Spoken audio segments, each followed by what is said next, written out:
स्वागत है आप सभी का हमारे कार्यक्रम किसान वाणी में। और आज हमारे साथ मौजूद हैं प्रशांत पचेरीवाला, जो कि ऑर्गेनिक फार्मिंग के एक्सपर्ट हैं और उनकी कंपनी ग्रीन ऑर्गेनिक बाज़ार प्राइवेट लिमिटेड शहर भर में ऑर्गेनिक उत्पाद पहुंचाने का काम करते हैं। सर, आपका बहुत बहुत स्वागत है हमारे आज के कार्यक्रम में।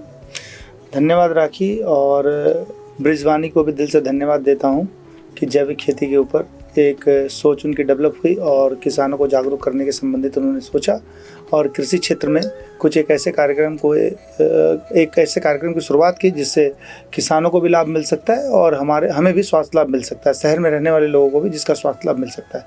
इसके लिए ब्रिजवानी का दिल से धन्यवाद। तो सर, जैविक खेती का नाम तो हम बहुत सुनते हैं और अभी मुझे लग रहा है कि पिछले कुछ टाइम से प्रचलन में भी बहुत है, लेकिन अगर हम आसान भाषा में इसको समझना चाहें तो जैविक खेती आखिर है क्या? इसके दो स्वरूप हैं। इसको सबसे साधारण और आसान भाषा में अगर समझा जाए, रासायनिक खेती के रासायनिक तत्वों के स्थान पर अगर गोबर की खाद से की जाने वाली खेती को अमूमन जैविक खेती समझा जाता है, लेकिन इसमें थोड़े से और सुधार की ज़रूरत है। सिर्फ और सिर्फ गोबर पूरी खेती को में लगने वाले तत्व को किसी भी फसल में आने वाली बीमारियों की रोकथाम या किसी भी फसल को पूर्ण फल देने के लिए या पूरी पैदावार देने के लिए जिन चीज़ों की ज़रूरत होती है उसके लिए गोबर सिर्फ पर्याप्त नहीं है। जैविक खेती करने का जो प्रारूप है, जैसा आपने पूछा कि जैविक खेती क्या है, रासायनिक तत्वों के इस्तेमाल की जगह किसी भी जैव उर्वरक का या जैविक उर्वरक का इस्तेमाल कर जो खेती की जाए उसे जैविक खेती की संज्ञा दी गई है। तो सर, अब बात आती है जैविक खेती के फ़ायदों की। अगर हम इसके फ़ायदे समझना चाहें तो कैसे समझ सकते हैं कि जैविक खेती के फ़ायदे क्या हैं? देखिए, जैविक खेती के फ़ायदे समझने के लिए आपको थोड़ा इसके विस्तार में जाना होगा। रासायनिक खेती और जैविक खेती में क्या अंतर है? पहली हरित क्रांति के बाद जब हमें ये आवश्यकता महसूस हुई, भोजन की ज़रूरत हमारी बढ़ती चली जा रही है, हमारी जिस तरह से जनसंख्या बढ़ती चली जा रही है, उसके बाद हम रासायनिक तत्वों पर निर्भर हो गए। लेकिन हमारे यहाँ का किसान ज़्यादा पढ़ा लिखा ना होने के कारण रासायनिक तत्व बनाने वाली कंपनियों ने उसका नितांत फ़ायदा उठाया और उसके इस्तेमाल के तरीके को इस ढंग से, उस प्रारूप को विकृत कर दिया कि आज हमारे सब्जियों में, हमारे दूध में, इनफैक्ट जो हमारे माँओं के दूध में भी रासायनिक तत्वों के अवशेष पाए जाने लगे हैं। इसका मुख्य कारण रासायनिक तत्वों का अंधाधुंध इस्तेमाल, या जो हमारे यहाँ जिसको कि आप पेस्टिसाइड कहते हैं या फंजीसाइड कहते हैं, रासायनिक कीटनाशक जिसको सीधी भाषा में कहा जाए, उनका इस्तेमाल इतना बढ़ गया है कि उसके तत्व हमारे भोजन में आने लगे हैं, जिसका सीधा प्रभाव अलग अलग तरह की बीमारी के रूप में देखा जा रहा है। पहले जिस तरह की बीमारियों से हमारा परिचय नहीं था, आज पिछले विगत 5-7 सालों के दरम्यान हमने नई नई बीमारियों को देखा है, उसको महसूस किया है और बीमारियाँ लगातार बढ़ रही है। इसका एक जीता जागता उदाहरण है, आज पंजाब से एक कैंसर ट्रेन चलने लगी है जो कि कैंसर के मरीजों को लेकर के जाती है। ये सिर्फ और सिर्फ रासायनिक खादों के कारण और रासायनिक कीटनाशकों के कारण है। इसलिए जैविक खेती आज ज़रूरत तो है ही है, आने वाले खेती का भविष्य भी है और नितांत आवश्यक है। तो सर, रासायनिक खेती जो है वो पूरी तरीके से पेस्टिसाइड पे जो है निर्भर करते हैं, कीटनाशकों पे, लेकिन जो जैविक खेती है उसके लिए किस तरीके की कीटनाशक यूज़ किए जाते हैं वो भी जानना चाहूँगी, क्योंकि उसमें क्या रहता है? राखी, आपका ये बहुत अच्छा सवाल है। हमारे मन में ये आता है कि अगर हम जब खेती की तरफ बढ़ते हैं और तमाम तरह की फसलें जब किसान हमारे यहाँ मेहनत कर उगाता है तो क्या वो रासायनिक कीटनाशक के बिना भी उसको कर सकता है क्या? और रासायनिक कीटनाशक के प्रयोग के बिना अगर उस फसल को वो पूर्ण रूप से पैदावार उसकी ले सकता है तो फिर रासायनिक कीटनाशकों का प्रयोग इतनी अत्यधिक मात्रा में क्यों होता है? जैसा कि पहले ही मैंने बताया कि हमारे यहाँ किसानों के यहाँ शिक्षा की कमी है। शिक्षा के अभाव में रासायनिक तत्वों के बिना भी जिन चीज़ों को किया जाता है, किसान उसके प्रति जागरूक नहीं है। दूसरा, उपलब्धता की थोड़ी कमी होने के कारण भी किसानों को जो सुगमता से चीज़ें नहीं मिल पाने के कारण भी किसान उन चीज़ों का इस्तेमाल नहीं कर सकता है। इसमें अगर आपको विस्तृत जानकारी देनी हो तो मैं ये कहना चाहूँगा कि मुख्य रूप से किसी भी पौधे को पूर्ण पैदावार देने के लिए कुछ मुख्य तत्वों की ज़रूरत पड़ती है, जिसमें नाइट्रोजन, फास्फोरस, पोटास, उसके अलावा कुछ सूक्ष्म पोषक तत्व हैं जिसमें जिंक, सल्फर आदि प्रमुख हैं। ये उसके भोजन का पार्ट है। उसके अलावा किसी भी प्लांट को जिसमें लगने वाले हानिकारक कीड़ों से बचाने के लिए कुछ रासायनिक पेस्टिसाइड का इस्तेमाल किया जाता है, और कई तरह के और जो फंगल जो अटैक फसलों पर होते हैं उनसे बचाना फसल को ज़रूरी है।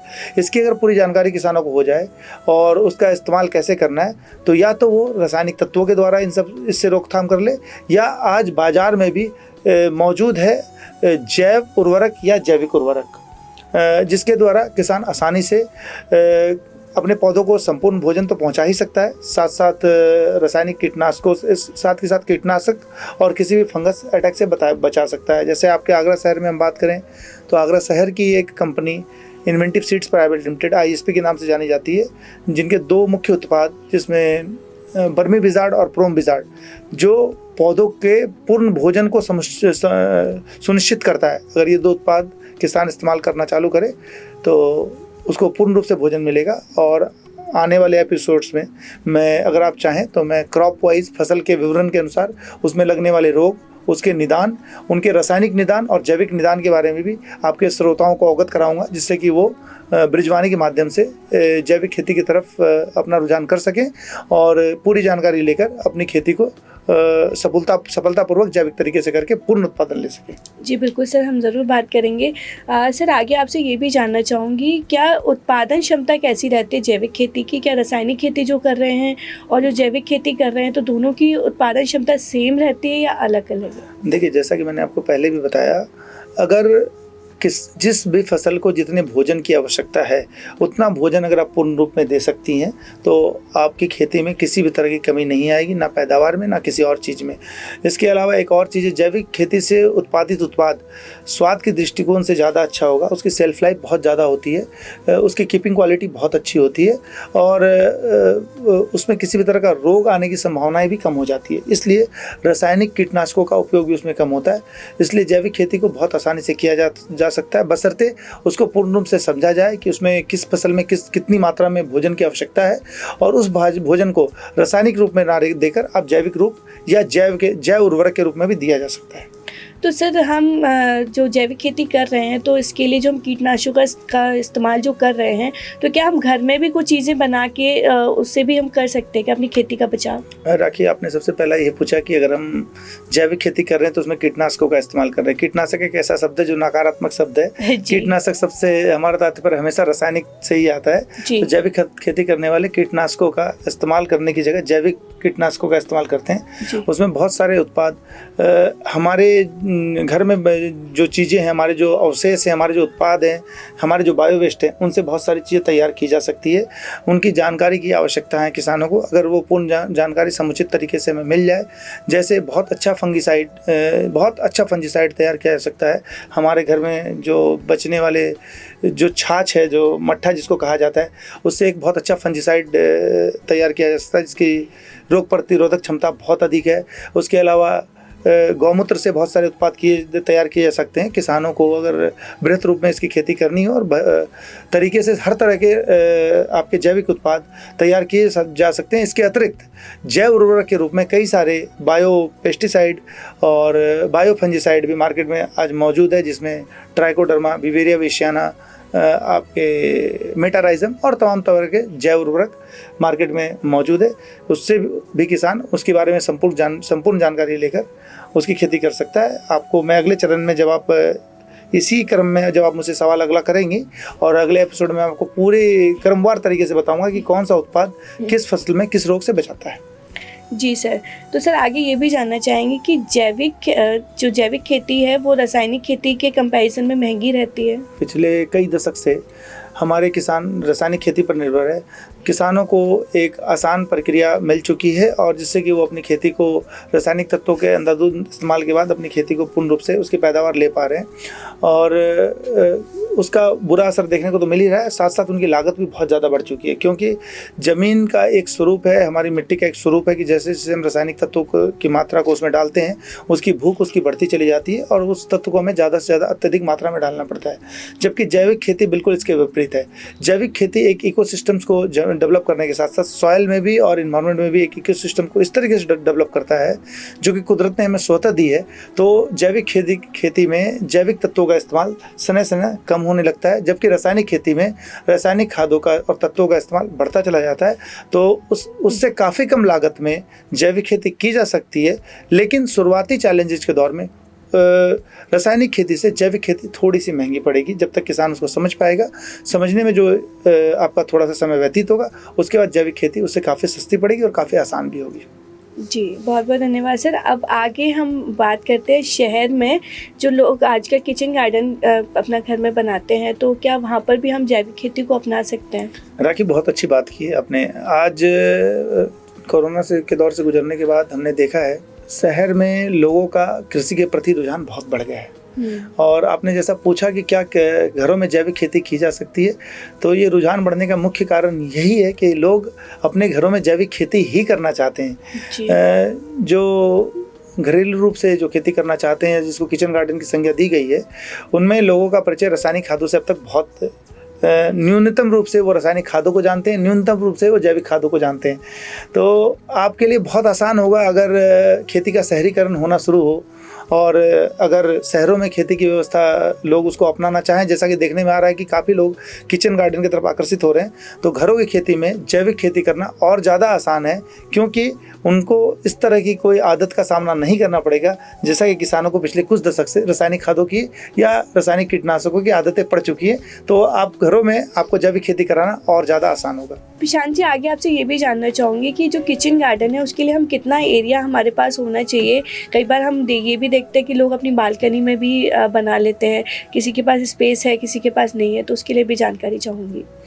कई प्लांट्स ऐसे होते हैं राखी जी जो आपके इंडोर में भी पूर्ण रूप से सर्वाइव करते हैं और पूरी पैदावार देने में सक्षम है। खासकर जो फलों के प्लांट नहीं होते हैं, जैसे धनिया पत्ती की बात करें, पालक पत्ती की बात करें, पत्ती वाले जितने भी प्लांट होते हैं वो आप बालकनी में भी तैयार कर सकती है। लेकिन जैसे ही आप सब्जियों की बात करें और पूर्ण पैदावार की बात करें, तो इसके लिए एक खुली छत का होना नितांत आवश्यक है। और जैसा कि आगरा में आज भी फ्लैट कल्चर कम है, जैसा कि आप भी जानती हैं, और कोठियों का कल्चर आज भी ज़्यादा है, तो बहुत आसान है एक छोटी सी छत से अगर आप 300 स्क्वायर फीट की छत हो आपके पास या 500 स्क्वायर फीट की छत हो, तो आप पूरे वर्ष में अपने 3 से 4 लोगों के परिवार की सब्जियों की आपूर्ति आप अपने किचन गार्डन में कर सकती हैं। लेकिन अगर आप बात करें ग्रेन्स की, लाइक धान, चावल और धान, गेहूं और सरसों वगैरह उगाना, तो ये थोड़ा सा डिफ़िकल्ट है। उतनी मात्रा में आप अपनी छतों पर उन चीज़ों को नहीं कर पाएंगे। सब्जियों की खेती आप आसानी से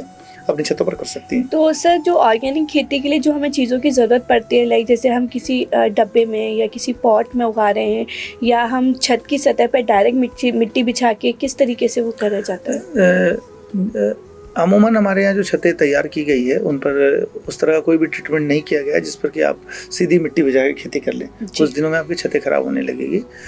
उस पर अत्यधिक बोझ वाले गमले भी आप नहीं रख सकती हैं, जिससे कि उसका अत्यधिक वजन पड़ने से आपकी छत चूने लगे या आपको किसी भी तरह से छत के खराब होने का खतरा हो। तो आपको ध्यान ये रखना है कि सबसे पहले अगर आप किचन गार्डन का, अगर आप छत की बात करती हैं और आपके पास किसी तरह का कोई ओपन स्पेस नहीं है जिसको कि आप किचन गार्डन के रूप में कन्वर्ट कर सकती हैं, तो छतों पर यूवी रे प्रोटेक्टेड आपकी पतली पॉलीथीन की गमले की तरह एक बैग आती है 9 से 12 इंची की। उनमें बिल्कुल वजन नहीं होता है। उनमें कुछ मात्रा में कोकोपिट, कुछ मात्रा में आपके जमुना सैंड, जिसको आप मिट्टी भी कह सकती हैं, और कुछ मात्रा में वर्मी कंपोस्ट मिला के आप अपना बैग तैयार कर सकती हैं, जिसमें आप लगभग सभी तरह की सब्जियां अपने छत पर तैयार कर सकती है, जिसका वजन भी बहुत ज़्यादा नहीं होगा, जो आपकी छत को भी डैमेज नहीं करेगा और आपके हर एक फसल को ग्रो करने में सहायक होगा, कुछ फसलों को छोड़कर। उनके लिए थोड़े से बड़े ग्रोइंग बैग की आवश्यकता होगी, क्योंकि जैसे आपकी लौकी वर्गीय जो फसल है, लौकी हुई, आपकी कद्दू हुई, कद्दू वर्गीय फसल जिसको मुख्य रूप से कहते हैं, उनके लिए थोड़े से बड़े ग्रोइंग बैग की आवश्यकता होगी। उसके अलावा आप हर तरह की फसल इस छोटे ग्रोइंग बैग में कर सकती हैं। तो उसे जब हम किचन गार्डन की बात करते हैं तो उस टाइम पे चैलेंजेस किस तरीके के आते हैं? क्या वो बहुत आसान होते हैं? ये बहुत आसान होता है अगर इसको अच्छी तरीके से समझ लिया जाए तो। सिर्फ हमारी समझ के अभाव में इसमें हमें दिक्कतों का सामना करना पड़ता है। जैसा मैं आपको बताऊं, मैंने पहले ही बताया कि हर एक प्लांट को किसी भी पौधे को पूर्ण रूप से विकास के लिए और उससे हमें फल लेने के लिए उसमें जितनी उसकी भोजन की आवश्यकता होती है उसकी आपूर्ति अनिवार्य है। तो सबसे पहले हम उसको पूर्ण रूप से भोजन दें। किस पौधे में कितना भोजन लगेगा उसकी जानकारी हमारे पास अगर समुचित रूप से है तो बिल्कुल आसान है। उसके बाद कुछ पौधों की प्रकृति होती है, उसमें कई तरह के रोग आते हैं और उन रोगों से निपटने के लिए हमें किन किन चीज़ों का इस्तेमाल करना है उसकी जानकारी पूरी होने पर हम आसानी से उस पौधे से पूर्ण रूप से पैदावार ले सकते हैं और बहुत ही आसान है। और खेती, घरों की खेती आपके ग्रामीण खेती से और ज़्यादा आसान है, क्योंकि वहाँ उन्हें एक प्लॉट पर कमर्शियली वो उस पर डिपेंडेंट है और हर क्रॉप को उसी तरह से देख रेख करनी है। एक छोटे से छोटे रोग में भी उन्हें रासायनिक कीटनाशक का स्प्रे करना उनकी मजबूरी होती है, क्योंकि अगर फसल ख़राब हो गई तो उसकी जीविका का साधन है। लेकिन शहरों में होने वाली खेती में आप रासायनिक कीटनाशकों की जगह आप नीम ऑयल का, गौमूत्र का और कई तरीके का स्प्रे करके उस फसल से पूर्ण पैदावार ले सकते हैं और बहुत आसान है, सिर्फ समझने की ज़रूरत है। सर, हमने कई जगह देखा भी है और कई वीडियोस में भी आजकल हम बहुत ज़्यादा देख रहे हैं कि लोग घर के जो वेस्ट चीज़ें होती हैं, लाइक प्लास्टिक के डिब्बे, पानी की बॉटल्स, उनमें भी सीड्स डाल देते हैं मिट्टी के साथ में, तो वहाँ भी पौधे निकल आते हैं। तो क्या ये भी बहुत आसान है कि हम किसी भी डिब्बे में कोई भी खेती कर सकते हैं? देखिए, ये स्वरूप, ये कुदरत का एक आश्चर्यजनक करिश्मा है कि बीज जो भी बना है वो फिर से उत्पन्न होने के लिए बना है, अगले पौधे को बनाने के लिए बना है। तो किसी भी बीज को किसी भी मिट्टी में, किसी भी बोतल में या किसी भी तरीके प्लास्टिक के जो आपके प्लास्टिक वेस्ट को आप बोल रहे हैं उसमें डाल करके कई तरह के बीजों को उगा करके खेती की जा सकती है और पैदावार भी ली जा सकती है। सिर्फ समझने की ज़रूरत है तरीके की और साइज़ की। कौन सी फसल कितनी बड़ी, उसका रूट जोन कितना बड़ा होता है, उसकी जड़ों की जो आबादी होती है, उसका घनत्व होता है वो कितना डेंस होता है, उसके स्टेम की साइज़ कितनी मोटी होती है, उसके प्लांट का भार कितना होता है, उसमें लगभग कितने फल लगते हैं, कितने वजन करने की क्षमता है, उसके अनुसार ही उस जो आप प्लास्टिक की बोतल या फिर आप प्लास्टिक के किसी भी छोटे पार्ट का अवशेष जो आप बोल रही हैं उसमें अलग अलग तरह की सब्जियों को लगाया जा सकता है। समझने की ज़रूरत है कितने इंच के या कितनी चौड़ाई की, किस फसल को कितनी बड़ी जगह की आवश्यकता होती है, उसके अनुसार आप किसी भी चीज़ों में कोई भी क्रॉप ग्रो कर सकती हैं। प्रशांत जी, आगे आपसे ये भी जानना चाहेंगे कि आगरा में जो खेती करने जिनको बहुत ज़्यादा पसंद है लेकिन जानकारी का उनके पास अभाव है, तो क्या कोई एक ऐसी जगह है जहाँ से वो संपूर्ण जानकारी जैविक खेती के बारे में ले सके? जैविक खेती के बारे में संपूर्ण जानकारी आपके ब्रिजवानी के माध्यम से वो ले सकते हैं। और ब्रिजवानी अगर हमसे संपर्क करें तो हमारे जो एग्रोनॉमिस्ट हैं, जो एग्रीकल्चर एक्सपर्ट हैं, वो उनको पूरी जानकारी देंगे। इन्वेंटिव सीड्स प्राइवेट लिमिटेड जैविक खेती पर आगरा में बहुतायत में बहुत ज़्यादा बड़े पैमाने पर कार्य कर रही है और उनके पास पूरी तरह से एग्रीकल्चरिस्ट की एक बड़ी टीम है। और जो भी लोग अगर जैविक खेती करना चाहते हैं, चाहे वो किसान हो, चाहे वो किचन गार्डन वाले छोटे किसान जिन्हें कहा जाए वो हों, तो वो पूर्ण रूप से उसकी जानकारी ले सकते हैं। आपके माध्यम से इन्वेंटिव सीड्स के एग्रोनॉमिस्ट से संपर्क करके आप वो पूरी तरह से उस खेती की पूरी जानकारी, उसकी सारी व्यवस्थाएं, उनके संचालन का तरीका समझ सकते हैं। आपके माध्यम से उनकी पूरी मदद की जाएगी और हर तरीके से आगरा शहर के जो भी लोग हैं, अभी फ़िलहाल आप जो इसको प्रचारित आगरा शहर में हम कर रहे हैं और आगरा शहर के सारे लोग इसका लाभ उठा सकते हैं और अपने छतों पर खेती कर सकते हैं। पूरी जानकारी उनको मिल सकती है। बहुत बहुत धन्यवाद प्रशांत जी इतनी सारी जानकारी देने के लिए, और हम आशा करते हैं कि इसी तरीके की और भी बहुत सारी जानकारी आपसे अगले कार्यक्रम में हम लेंगे। धन्यवाद राखी, आपने मुझे इस लायक समझा कि मैं किसानों को या शहरी किसानों को के समक्ष अपनी बात रख पाऊँ। इसके लिए ब्रिजवानी का भी धन्यवाद और राखी आपका भी धन्यवाद। और आगे भी मेरा सहयोग आपके साथ बना रहेगा। जी, धन्यवाद।